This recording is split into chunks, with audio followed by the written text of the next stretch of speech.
And again, so these are some of the supplies that we had from Lightning Powder Company. So this is what a brand new fingerprint brush looks like. It's all pretty and white. So this one's never been used. I just show it to people because it's so cool to see a clean one. This is a nice used one. It's kind of battered. It's all black and everything. And we have our little jar of powder here. And we don't put a lot of powder in there because we want to be able to kind of like do it like this to get in there, tap it, and knock off the excess in the jar. Because it's messy. Powder goes everywhere. There are plenty of powder on here. So now my hands are a little clean here, so I will get some nice oily stuff on my hands. And I will touch this cup. Okay? And you really can't see anything on there because my hands are clean. So I will just twirl this across the surface. And there it is.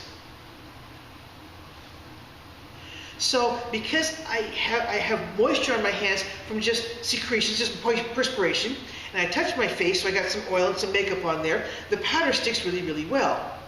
So now the trick is, how do I get this to the lab for somebody to look at? Because if I just do that, I just rubbed it away. So I can't put this in a bag and send the bag off. I want to be able to just have the fingerprints. So that's why we have fingerprint tape. A little larger one here. Just pull some tape off. Holy moly. Fun trick. And I put the tape on here, just like that. And now I can rub rather vigorously, and it doesn't mess up the fingerprints. And I peel it off. And I put on a card. And there it is.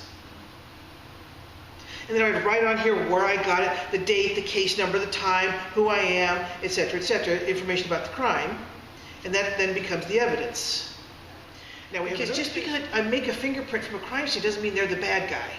It just means they touched this or was there. Because the science is, I'm not pointing out the bad guy, I'm just saying this person touched this item. And based upon the rest of the evidence that is presented in court, the jury may decide, or the judge may decide that this person is guilty of this crime.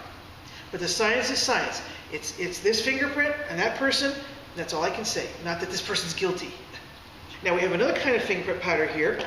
It's called magnetic powder, but it's not really magnetic. The magnet isn't here. Did you have a little toy when you were a kid? It was like a piece of cardboard with a piece of plastic over it. It had like a man's face. And there was this black powder in there that you could move it around and put hair on him and a mustache and a beard and all this. Well, this is kind of what this looks like.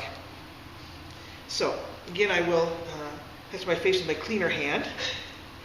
Now this is a shiny card. Oops, I touched the wrong side. Yes, I did touch the right. The good side. Okay. So here's where the powder sticks. And I'm just going to just take it across the surface there. I'm going to put the excess back in. And again, the idea though is I can just rub this and it'll rub right off. So I'm going to put some more tape over it to cover it.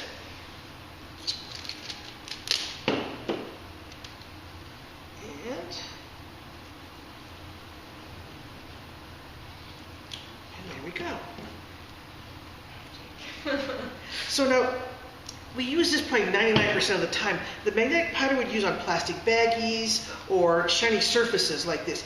But it does, to try to use it on a mug, it kind of falls off as you're using it. So that's why we normally use it on flatter surfaces and things. We wouldn't use it, for example, on a car body because it sticks to the car body.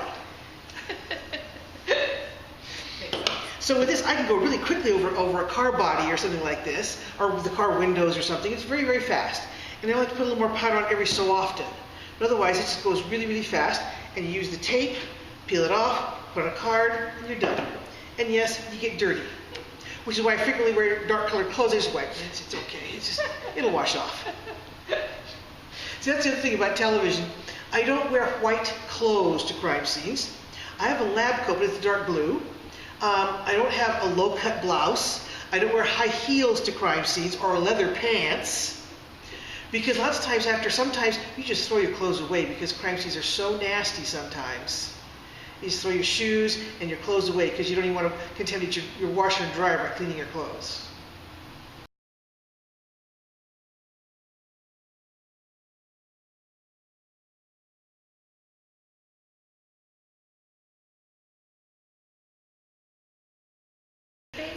We had a local database for the county. I could also then go to the state lab and search the state, which was all the counties. But most of the time, if there's a burglary in your county, chances are the burglar has been arrested in your county. But not always. So that's why we then share the information. Now, the IAFIS is the one that's stateswide, nationwide. So I know that, for example, Salem Police Department has one like that. But I would get my cards from the jail because we had the live scan equipment that they would roll the fingerprints on this computer type device, a scanner type device. A card would then print out in my office, it would print state police office, and of course it also entered in my database. And again, I could get a lot of hits out of my database because they were mostly the local people. For example, there's many cities within Marion County. There's Salem, there's Woodburn, there's Kaiser, there's Gervais, there's State, and there's Turner, and some have law enforcement agencies and some kind of sort of don't. I mean, I think Turner Police Department has 3 or 4 officers, and they don't have a forensic person. Nor does Woodburn, nor does Kaiser, nor does Staten, but Salem PD does. They have 2 people. And once in a while, the other cities would come to me for assistance, even though it happened in city limits. Burglars don't know boundaries necessarily, so if they would bring me their latent prints, I would search into my AFIS, and frequently I'd find a suspect, and then when they would talk to the suspect, they'd say, oh, well, I also have these burglaries here, here, and here, frequently in Marion County. So, we share burglars. And car thieves. And other things too. Yeah. Okay. Yes, because DNA labs are very, very expensive and require a lot of trained personnel and a lot of equipment, a lot of supplies. So the state lab is the only one that has it. But then think, all this work is being funneled into one location from all these cities and counties, throughout the entire state. So the turnaround time is very slow. The same thing with fingerprints, because before I got to Marion County, all the fingerprint cards would go to the state lab. And the people there are fabulously trained. They're wonderful people. They work really, really hard. But when you have this avalanche of evidence, you can't keep up. So when I got there, I got some cards in my database and all this, the deputies would bring me their latent prints right to the crime scene. I'd sit down and search them, and within 10 minutes or so, I might have an identification for them. Whereas before, we sent to the state lab, and now when we send to the state lab, it could be 6 months, it could be a year and a half. Sometimes DNA on lower priority cases might take 5 or 6 years, which unfortunately is beyond the statute of limitations on some of the cases.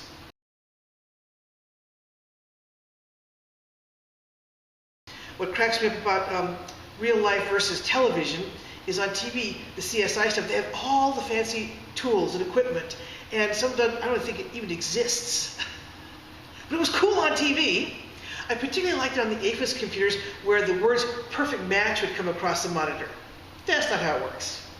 The AFIS computer gives us a list of candidates, and the person has to look at each one, do the comparison, yes, yeah, or no, no, oh, yes, there it is. So it still takes a person to do the identification. The computer just helps narrow it down the field of people we have to look at.